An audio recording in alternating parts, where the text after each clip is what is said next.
Like, how could I not have heard Right. this amazing multi-generational living? Like, what? If we want our kids to know how to make decisions, it's going to be based on our values. All right. Well, we also want our aunts, uncles, nanny, grandparents all to be able to be in on that. If a kid can add value every day and then they're living intentionally, that's going to be an awesome kid. Don't forget, you are a child of the King.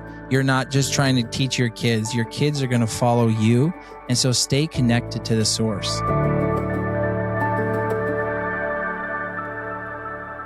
Really excited to have Dan and Jess Smith from the Nashville, Tennessee area joining us today. Really excited to talk to you guys because you guys really represent so many of the families that we're working with. Fairly young in your marriage, 4 little kids, and so we're going to dive into that. So guys, tell us about your world with all these little ones running around. Well, first off, thanks for welcoming us on this podcast. You are an amazing man. And it's just great to spend time with you. Mm-hmm. Jess is the one that watches the kids, so she can. I'm just kidding. Tell us about our them. kids. Yeah, I'll tell you about our kids. They're 6, 4, 3, and 1. They grow up. It's crazy. When we started thinking about all this family legacy stuff, right? How did we want to raise our kids? We were grateful that our my father-in-law, Dan's dad, was pretty intentional. Now, he didn't get everything right, but he kind of got us thinking early on about raising our kids intentionally, so that they knew that they had a purpose. And man, so much of what we did when we went to our first workshop really helped us kind of set the foundation for that. But anyway, man, raising kids, there's never a dull moment, is there? Yeah, and just it's 3 girls and a boy, with the boy at the tail end, right? That's right. So far, yep. We're just getting a taste of what little boys are like. Yeah, They don't stop. They just keep moving. I heard that so far, Dan. That's maybe something that Jess may have to weigh in on, huh? Well, that's why I do it when we're recording, so she can't get mad at me. It works out great. Yeah. And Dan, so this gets a flip to you now. How long have you guys been married, and what's your anniversary date? Hope you got all this down. Ooh, man, it's in May. Yeah, right. You know it. 22nd. Yes. Okay. Hoofed out. And we just did 11 years, which is crazy. Fun fact: on our 10th year anniversary last year, I was in a U-Haul truck moving from Minnesota to Tennessee on our 10th anniversary. Oh, wow. Okay. So we actually kind of celebrated 11th a bit more because we forgot to celebrate the 10th for about a year. You celebrated in a U-Haul. Yep. Yeah. By myself. Yeah. Well, you guys have had a lot happen in 11 years because 4 kids, and you started out in Minnesota too. So now you're in Nashville. Yes, sir. Yeah, it was a huge leap in obedience, right? Just saying, okay, Yeah. Lord, it seems like you're calling us down. Let the doors keep opening if that's what you want. And the doors kept opening. And so far it's been really good. Plenty of hard moments, but Yeah, I'd like to press into that a moment, Jess, because you guys come from a family business that was based in Minneapolis. And I mean, to be honest, when I first heard about your guys' move, I'm like, what are they doing? So give us a little bit more background on that move. I'm a 4th generation electrical contractor. I'm the only one that's unlicensed to do the work. So it's been kind of fun. I grew up with my dad starting his business in 2001. It's called Randy's Electric. And with that, I never wanted to work for my dad. I was the prideful, stubborn, arrogant kid that was like, I'm going to do it on my own. And I did. And things were going really well. I was doing real estate. I was doing marketing. I was remodeling homes. It was just so fun. But it came to a point where Jess and I was just working all the time. And someone went crazy at my dad's business. And so then they asked me to come in. Well, I come in and they're like, why are you guys doing all this stuff? It doesn't even make sense. And they're like, well, do you want a job? So I started working there, and it was an amazing time to work with my dad, although he essentially stopped working. And so I started taking on more roles as things happened.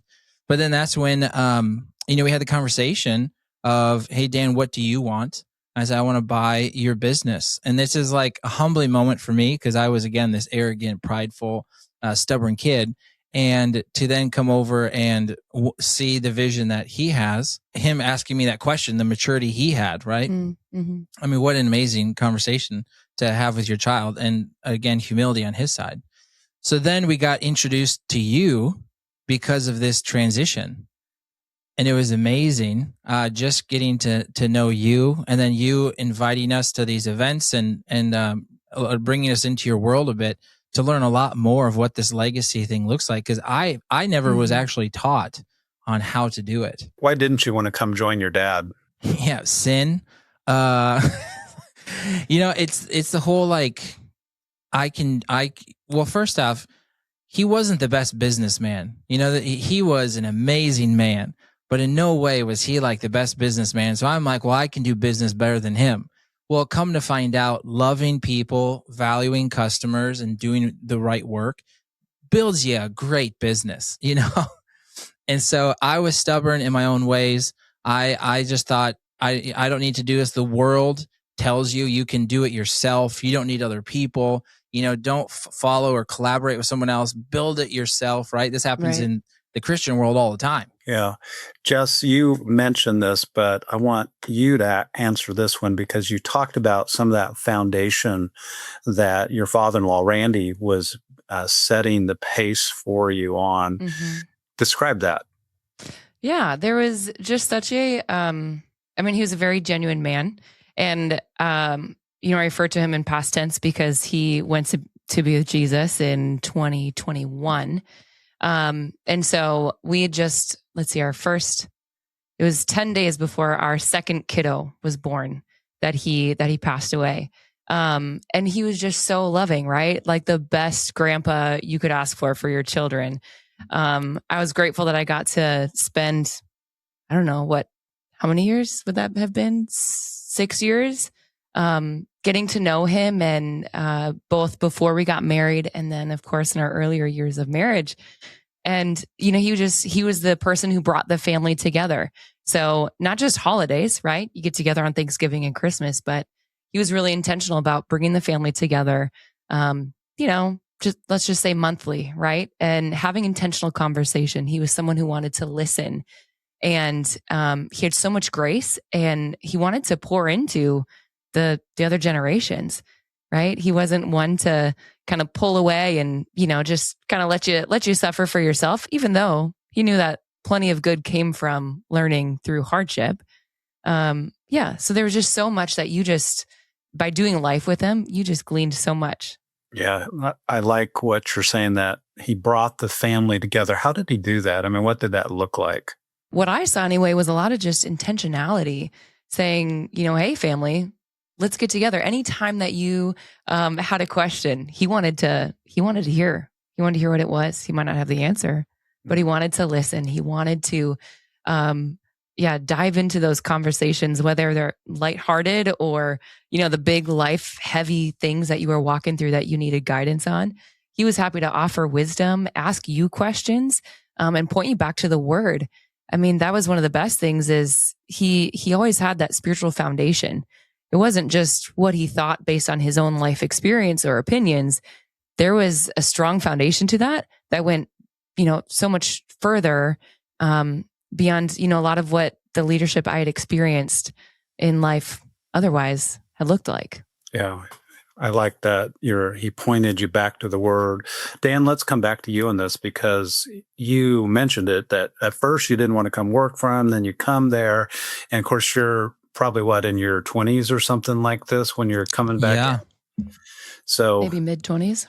And yep. I'm not sure how you describe it, about proud. And how did he react to this young kid coming in saying, let me tell you what to do? Well, he was I told his team, not him. So there's that. I mean, my dad was just so encouraging, and he knew the giftings that I had, and he called them out a lot. And so anything that, I was doing was things that he had told me since I was a child I could do. Mm-hmm. So I think that was so cool. Well, just to say, I think what was amazing is my dad naturally did a lot of these great things that you and your team have put together and showed us. Mm-hmm. And so it was fun when we learned your system of like, oh yeah, that's what my dad was doing. He just didn't know it. And, he couldn't label it necessarily, but he showed a lot of that through it. So anytime I'd come correcting, something, or, hey, what about this? From him, I learned to be respectful in leading up, right? Like, I'm not in charge. So here's something to consider, leader, that could make your life and the whole team's life easier. And then they received it really well. And obviously there was pushback if I was wrong about something. And then he also realized that, we went bankrupt in 2011. So he lost everything, lost the house, had to leave, and, was negative money. Well, he went bankrupt, so technically it was zero. Anyways, so he then, through the grace of God, was able to build a business that did well. And so he then said, what can I do with this money to help my family and my legacy? So he then bought a cabin that could fit the whole family, that we could all enjoy. It was on a lake. It was on 60 acres. Like, it was a great space for us all to come together. So it's also cool to see how he used his wealth selflessly to then create an experience for his family to come together and build memories. What was that like, Dan, to see him go through that bankruptcy and the loss of the business? Looking back, I appreciate it a lot more. My parents were not always the best at sharing what's going on, but their actions were always beautiful. And so it didn't seem like a big deal as, being their child of everything that's happening, because they, held that. I don't know if it's healthy or not, far from us. But now looking back and seeing how they led through it, I appreciate it, because, for me, I'm like, oh, we got a new house and we're moving. And like, this is kind of fun. And then, we did this other stuff and that's kind of fun. And I think my family, made it more enjoyable than it was.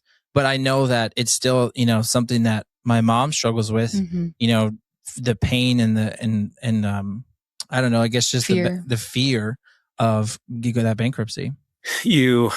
I guess to fast forward a little bit, so you're sitting in that bankruptcy and yet he comes out of it, business restarts, but he makes the decision to go buy a cabin. Yeah. I mean, well, luckily it was 9 years later. Yes. So, yeah. So he was in a much better financial spot. Thank the Lord. But it's really cool just to see, again, through his values that he had and loving people, to see the business succeed so that he has the extra funds to go and buy the cabin. And what did it mean for both of you guys? Maybe just start with you, just that place, the place of a cabin. Yeah. Honestly, I don't know that I really understood that much. Growing up, we kind of into my junior high and high school years, we had a spot that we called a camper cabin. It wasn't anything crazy, but it was a place where we made memories. And so, this was it 2020 maybe? Yeah. So it had been shortly after we had our first child. And I don't even know that I realized at that time how special having a place where we could make memories would be.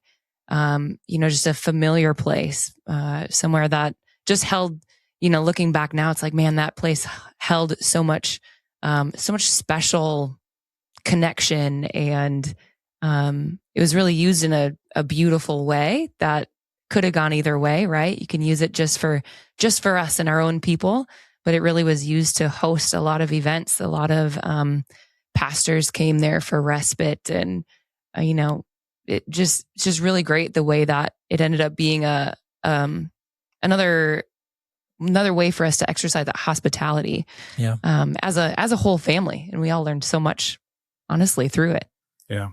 We sometimes talk about the theology of place and the importance of place. And so even the idea of a regular vacation spot, you don't necessarily have to own it, but when you keep going back, that idea of place holds memory, and the scriptures are full of these notions, the importance of Mount Zion, Bethlehem, Jerusalem, and the importance of place to family, to have that place of respite. But even as you said, just the importance of hospitality. This is a place not just for us, but for our people. So that's really good. When your dad passed away, that was 2021, Dan? How did that all come down? That had to have been a difficult season. Yeah. You hear stuff in God's word, and then you learn to understand it. And so the peace that surpasses all understanding, I've known about it most of my life, but that's the first time I was like, oh, I understand what this is saying now. We had bought the business from my dad in June of 2021. Because of COVID and all the other things, we're not able to sign official paperwork till the end of July in 2021. He goes into the hospital at the beginning of August, and then he passes away September 3rd. We then have his funeral September 10th. We then have our second child September 13th. So it was a roller coaster of, acquiring the business. Luckily, we had a great team, and it was just amazing. The transition, I already been working there, so it wasn't a hard transition in that way. And then, obviously, our dad going to be in heaven and losing him was really hard. And then having a baby, it was quite the roller coaster. But that's where we really learned about the peace that surpasses all understanding. And the Lord was involved in all of it. And although it hurts and it's really hard, it's amazing the peace that you can still have in the middle of it. Yeah. That's a lot to walk through in a short season, Dan. Yeah. And we were remodeling our house and then bought some land. Yeah, I was just like, I'm not good at sitting still. And you forgot, the remodel of the house. So what was that period like, Jess?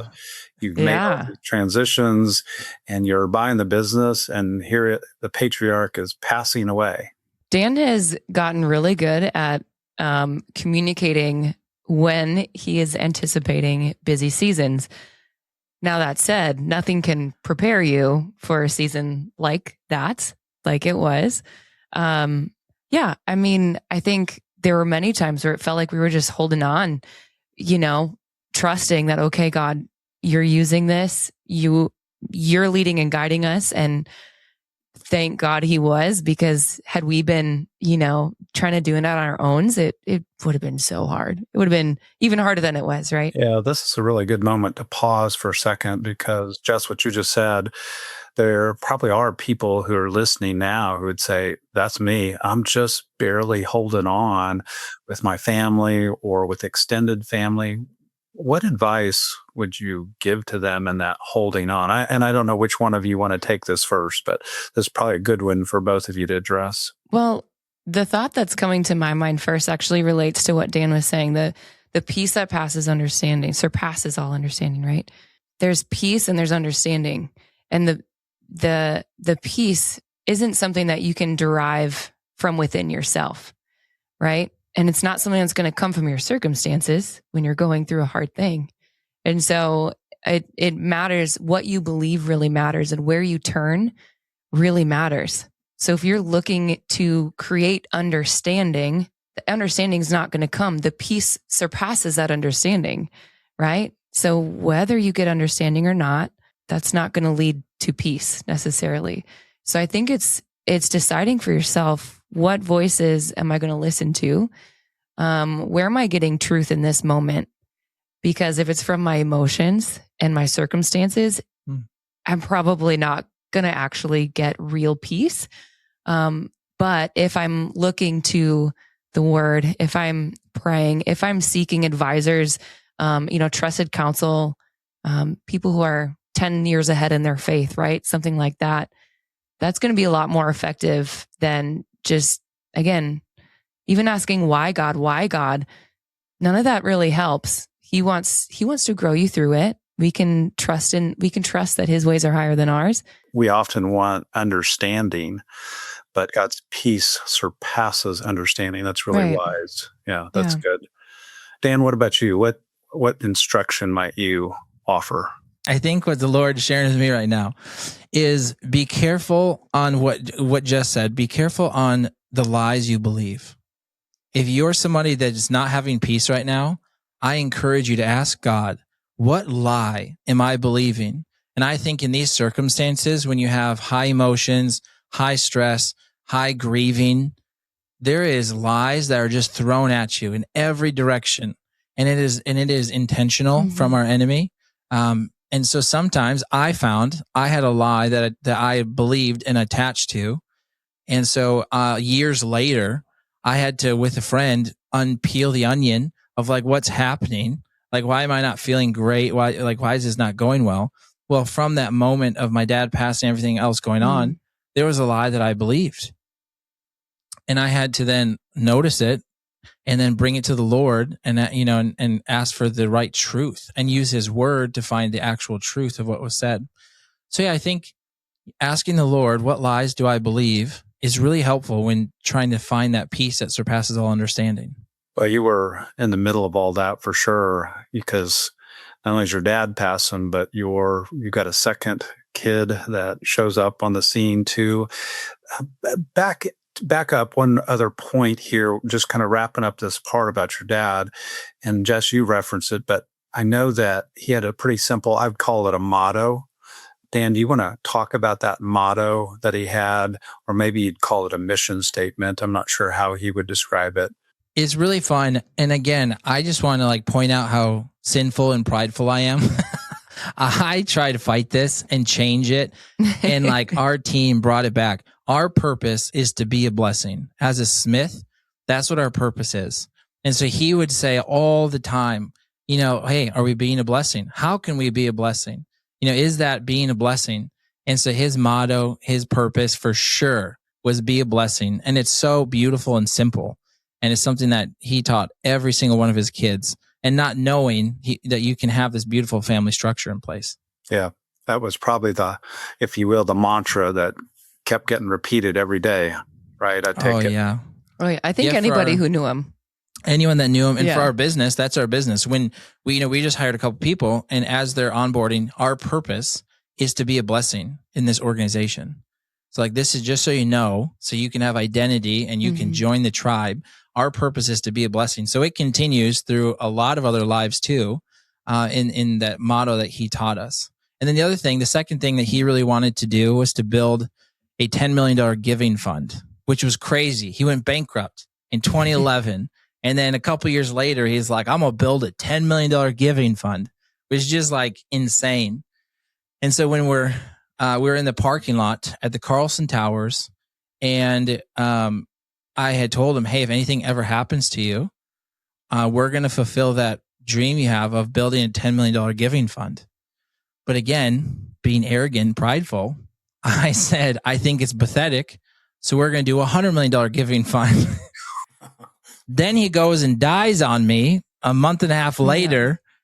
And it's just so cool how God works. Is there anything better if something you're running after than building a giving fund? So it's kind of fun to see his dreams be passed along. And then for us trying to do the same thing, how can our kids launch off our shoulders? Yeah. Be a blessing. Yeah. And I think that's where we met, is on a phone call with your dad before he passed away. And he talked about, I actually did think he was kind of crazy, because he told us about the bankruptcy. And he's like, what? You're going to do 10 million? That's a pretty quick turnaround. So what a neat story. So he's now put that dream inside of you guys. Yeah. And what a beautiful thing. And this is where I think the pride comes into, on social media in the United States, I'm like, do my own thing. Don't go build your dad's legacy, build your own legacy, right? And maybe that's just my algorithm too. But it's really beautiful to say, this is a beautiful thing that he started, that we can continue on and make 10 times better. How cool. Instead of trying to start our own things and do everything ourselves, it's well, what is the legacy that our family has, and how can we improve that and carry that forward? Yeah, we sometimes say that we stand on the shoulders of those who've gone before us. Way better to build on something that's come before you than trying to start from zero every time. So let's press into some of that, because it was 2022, right, when you guys came down to Kansas City and participated in what we call the Family Legacy Workshop. So describe, just for you, what that experience was like coming down and participating in that. As I look back, it's a little fuzzy, right? How much did we talk about being a blessing? A ton.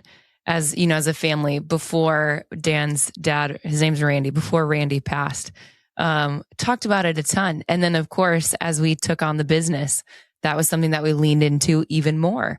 And which I tried to change, by the way, and I was wrong. And then we come down to the workshop almost exactly a year after we lost his dad. And for me, the emotions are so fresh. It was such a big, like, oh man, this would be so much better if Randy was here. And yet at the same time, I don't know what it would have looked like if Randy had been around. Maybe we wouldn't have leaned in as much. I don't know. But, it was exciting to finally kind of figure out for ourselves. As we still had young kids. Our oldest at that point would have been 2.5. Youngest was 1. And so it was exciting. And I realized, wow, this really is important. This isn't just something that the Smith family did and, take it or leave it. Like, this is foundational for how we raise our kids, how we interact with everyone around us, right? As we kind of build our own family culture and personal culture. So it was exciting, but intimidating. Yeah. Well, there were other families there as well. Dan, Yes. What was the experience like for you? I know that not only did you participate, but you met some good families as well. But give us some context there for your experience. Well, it was fun being the youngest couple there, We were probably the youngest by like 10 years, a minimum. if I had to guess. Yeah. Which I just love hanging out with the older people. So it was Be careful. more wise. And it was just a great experience. Yeah, it was like, what is this? This is so not normal. I loved what you were teaching.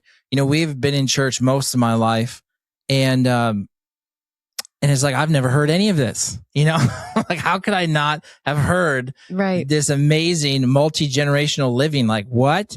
I've never heard that before. So there was a lot of aha moments for us that we've taken and hopefully ran with. Out of that workshop, I know that you guys have continued to refine, but we talk about family vision, mission, values. You guys talk about purpose. Where did you land with all that? What did you come up with? Well, when we were there, I think we did land on be a blessing for the mission. Is that right? Yep. I think we did. We kept that. So we finally realized, okay, Lord, you're not letting us get away from this. Great. It's good. So that works out. Which I own beablessing.com right now. And I'm Okay. excited to see what the Lord does with that. Yeah. At the workshop itself, I remember I actually was just looking back at kind of some of our documents, and one of them was kind of the things, your values, right? What are some of your values? Just start listing them out. And, we had like 20 things listed, and then you narrow it down to the top 5, I believe. And those 5 then helped inform what we landed on. And I don't know what this would have been, if it would have been the values, or if it was just kind of some other motto thing that we made up to go along with it. But I created like a little song because I thought, oh, this will be helpful for our kids. I'm not an artist. I can't draw, but I can come up with a little motto. So the motto was, I am a Smith. I rise above. I listen, live, and lead in love. So that was how I thought, we'll teach our kids this. Okay, Jess, I got to stop you. That's worthy to repeat. So say that again. Yeah. I am a Smith. I rise above. I listen, live, and lead in love. And how do you use awesome. that? How do you use it? Well, we moved on from that that's one. That's the thing, Bill. We use it for a little bit. That was the first draft. I think what I learned is that it's okay. So I'm a perfectionist. I want to get everything right away, the first try, no changes It's ever. very true, in case you're wondering. She's not lying. Now, the problem is that sometimes things shift and change as you grow. Things grow along with you, right? So our values kind of morphed along with us.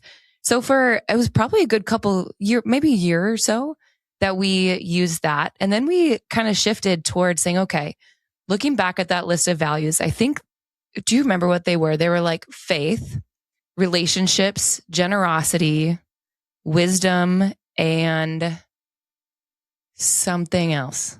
I have them right here. Faith, relationship, generosity, perseverance, and wisdom. Perseverance. So we looked back at those top 5 values that we had listed. And then we just kind of reshaped them a little bit because we said, you know what? Everything we do is going to be in love. if we kind of write these the right way. And so the way that we actually ended up shaking them out over time was to, again, still be a blessing. What do we call them with our kiddos? Guiding principles. We want this to teach our kids how to think. And so, how can we make this so they're actionable? So we landed on seek God, value people, live intentionally. So those are the three. And we'd love to add to them as our kids get older. Well, it's cool being a part of the training that you had. We saw how other families had older kids, and then it was fun. They're going to go back and get involved with the older kids. Mm-hmm. So we actually kept it at 3 right now, because someday we hope that our kids will add another couple in there as well. And then we can have a full family, but it's not just what we said, it's what the whole family said. Yeah. Seek God, value people, and live intentionally. Live intentionally. Yeah, that's good. And so you guys know too, of course, we give permission to people to modify it. The point really is to have it. Yeah. Because as you know, if you don't have it, you don't live intentionally. Yeah. So it's okay. We like people to walk out of there with 5 values, but we recognize you've got to adjust it for where your family's at, for sure. And the other little adjustment we made for our kids, and this is because they weren't doing it, is what's your goal every day? So we say, your purpose is to be a blessing. Your values are seek God, value people, live intentionally. And then your goal every day is to add value. And we're like, if a kid can add value every day, is a blessing to people. They seek God, they value people, right? So they're not being shallow either. And then they're living intentionally. That's going to be an awesome kid. And they can remember it too. Yeah. How do you guys do that? I mean, what's that look like? And of course, Dan's off at work. And how are you living this out, Jess? What do you do to make sure this is getting deep into their soul? Yeah. I think what we've really done is leaned into the family rhythms. And so a lot of times, right, we can teach just the words, right? So they know what the words mean. And, we have a circle time in the morning that we use to do that. I also have a captive audience every car ride, right? And it's usually at least 15 minutes one way and then back each day. Most days anyway, that I use that time to, if it's not listening to worship music, or teaching them something else that's necessary with small ones, then we're leading into, okay, well, what are your guiding principles? What does it mean to be a blessing? Time? And then circle time, it's just when we're doing a lot of other, think of like a classroom, think of first grade, you sit down and your teacher's got the calendar, you're talking about what the day is, you're learning the days of the week and the months and the weather. But we've included in ours, the schedule for the day. We've included in ours though, a Bible story, memory verses, and then the guiding principles. Really easy way to pull that right in. And then we do like some of the other ways, right? Where we know that seeking God also involves gratitude, letting him know the things that we're grateful for and recognizing the ways that he's blessed us so that we can bless others. So we have gratitude that we talk about every morning. And 3 things you're grateful for at breakfast. Just a great way to start the day for the kids. Sometimes it's really helpful in keeping them aligned. Yeah. And then just like we think that work, family, and church should all be doing the same things, right? We hire people on values. We fire people on values. We encourage, we coach on values at work. Well, we don't fire our kids necessarily, but we do the same thing with our kids. So we discipline based on values. We encourage them based on values. What's encouraging marbles, Jess? Our kids just made a song about this. Encouraging marbles? Encouraging marbles. We should send We have one all of our kids are very creative, but our oldest a little too creative makes up songs. And the entire song is the words encouraging marbles, like just so over what are the again. Encouraging marbles, Jess? I basically, it gets to our value people value. And basically I was fed up with them beating up on each other and being mean and all the crying and screaming and silly stuff that happens with pre-K age kids. And so I said, okay, we're going to have this jar and each of you gets a color marble. And when I hear you say some kind of encouragement to one of your sisters, you're going to go and you're going to get an encouragement marble to put in the jar. And when the jar is filled up, we'll get to pick some special prize together. It'll be a fun way to celebrate the fact that we are valuing people within our family. And it's like 200 or 300 marbles, by the way. It's a lot. It's probably too much. Have they ever even gotten a prize? No. Yet? Yeah. But we don't need to talk about that. Yeah, that's good. You speak, by the way, about the car time. Yeah. And I've had families who've done our curriculum, and they'll send me, like you say, captive audience. These kids are strapped in car seats, Mm-hmm. but they actually have their own homeschool chant around vision, mission, values. And it's hilarious to see some little 2-year-old reciting their family values. So that's really good. It's Yeah, fun. 2-year-old saying live intentionally is very cute typically and hard to understand. Dan, I wanted to press into this for you, because I certainly don't want to make light of your role in any shape or form. I mean, you're out there trying to grow a business still, the $100 million fund. I mean, there's a lot that you're moving and shaking in. You have your own podcast. How are you doing this? I mean, this idea of trying to lead your family intentionally around purpose and values, how do you do it? Well, I learned from EOS, if we're all rowing in the same direction, you can go far fast, right? And so how can we get people rowing in the same direction? And how can you get your family rowing in the same direction?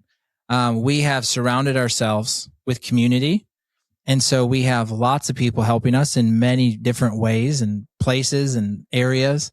So we've really leaned into that. As somebody that wants to do everything myself and not, I had a lie that I believed where I don't need anybody else. I'll take care of it myself.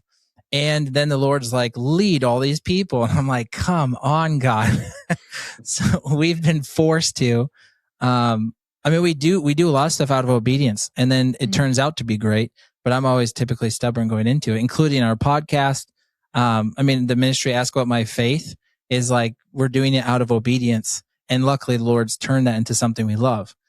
But getting the right people, pursuing the community that you need in order to run the race that God's given you is vital. And the world is always telling us to do it yourself. You don't need other people. Don't burden them with anything. And all of a sudden you ask them for help and they have a new purpose. But if they're not rowing in the same direction, it's just chaos. I want to flip over and kind of just turn, if you will, to the part, I call it the honest part of the conversation, because we could listen to you guys and think, wow, Dan and Jess have it all together. But surely there have been some hard times in this, in terms of trying to work with your kids on this whole idea of how do we live with purpose, add value, to be a blessing. I mean, what's not worked? Well, what's hard is when they use it against you. Yeah, Daddy, are you valuing people right now?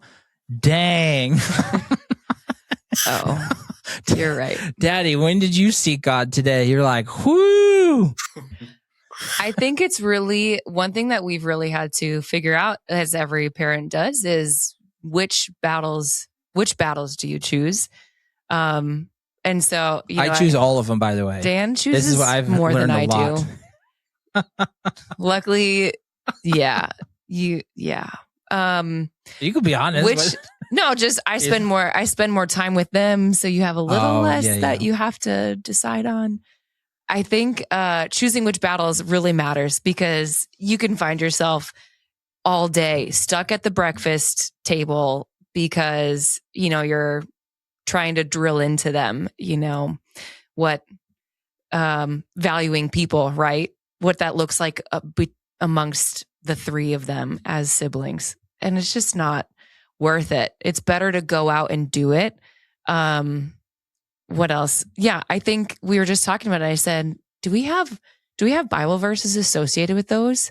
And it's like, you could think of several that probably land, right, for each one, but I don't know them.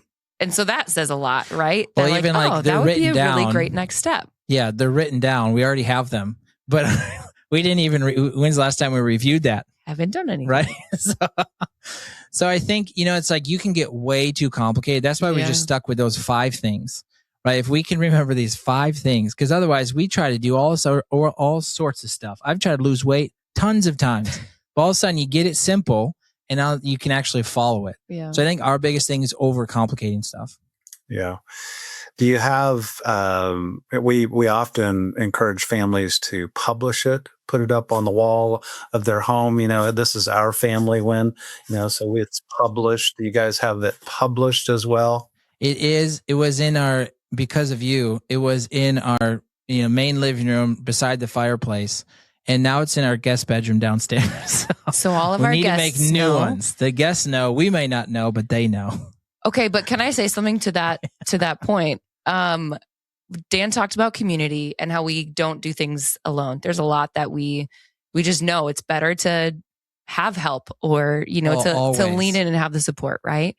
But our parents, my parents, I'm sure could tell you our core values and stuff as a family, right? We have a nanny who helps out. So wonderful. She knows our core values. All the aunts and uncles know our core values because it's something that is so essential to us. That's like, well, if we want our kids to know how to make decisions, it's going to be based on our values. All right. Well, we also want our aunts, uncles, nanny, grandparents, all to be able to be in on that. And so we're all rowing in the same direction. So we may not have it posted, but it is cool that a lot of people that just do life with us, they know it because they hear it. Yeah. But the next time we talk, it'll be up on the walls. Yes, I'd love to see it.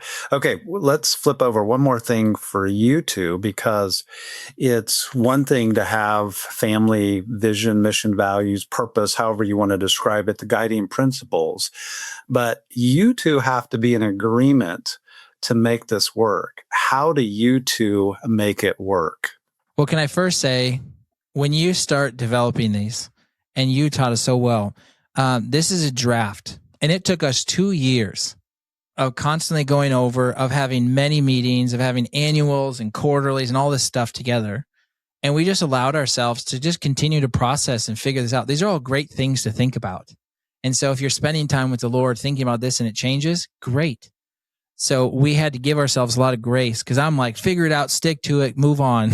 And it took longer than I anticipated. One thing I would say is that I actually have really, just in the time that we've been married, I've really grown because of Dan's just connection with the Lord. There are so many times where I'm like, man, why do you have to say that? And like, God, I'm convicted, right? Because of something that the Lord spoke through him. And, so when it comes to like seek God, that might look a little different for him, or might feel like we're on different levels.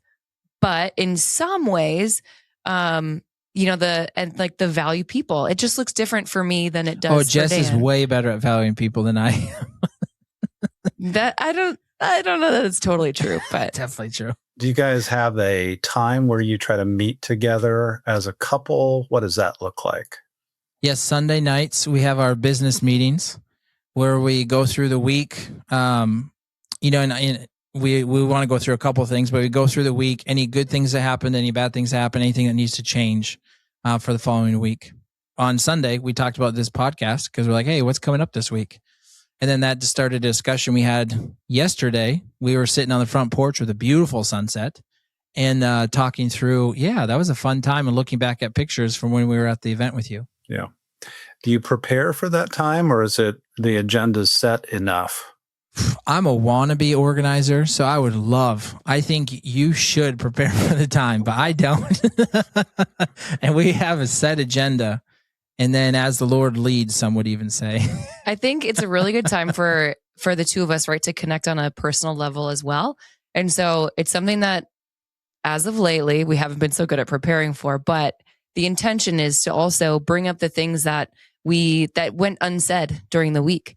So it could be good things that we didn't get around to saying, like, hey, man, I was just so grateful that you were there this morning. I know that you had, another meeting to be in and a phone call to make and 1,000 things to do, but you were intentional to be at breakfast this morning. I'm so appreciative. It could be the good things. It can also be the things that were like, hey, that really hurt when you said this. And, I wanted to be able to come back around to it and talk about what happened. One thing our mentors did teach us is that if you really want to watch a movie together, which, is good, but it's not like the greatest thing you could do, before you watch the TV, do you remember what it was called? Withholds. You have a withholding. So, and is there anything you withheld, whether that's a positive thing, which you should work on focusing on that, but also the negative things? Hey, Jess, I didn't appreciate, when you made fun of me in front of our kids and they started making fun of me. This has never happened. That's never happened, but that would be funny if it did. Anyways, it's withholdings you can have to build that relationship, to stay on the same page, to row in the same direction before you get to do the thing that you want to do. Hey, we're almost at time here, and I want to make sure we wrap up and give an opportunity for you guys to speak to these people listening, and in particular, those families that would be at a very similar stage, the little kid stage. And part of the issue that we run into with some of the families who come to us, they're like, man, life is speeding by and it doesn't seem like we have a plan. And I'm afraid that I'm going to wake up and they're graduating from high school and I'm going to ask myself, did I teach them everything that I needed to? So what advice, let's start with you, Jess. What advice would you give to those moms in particular that are saying, how do I do this?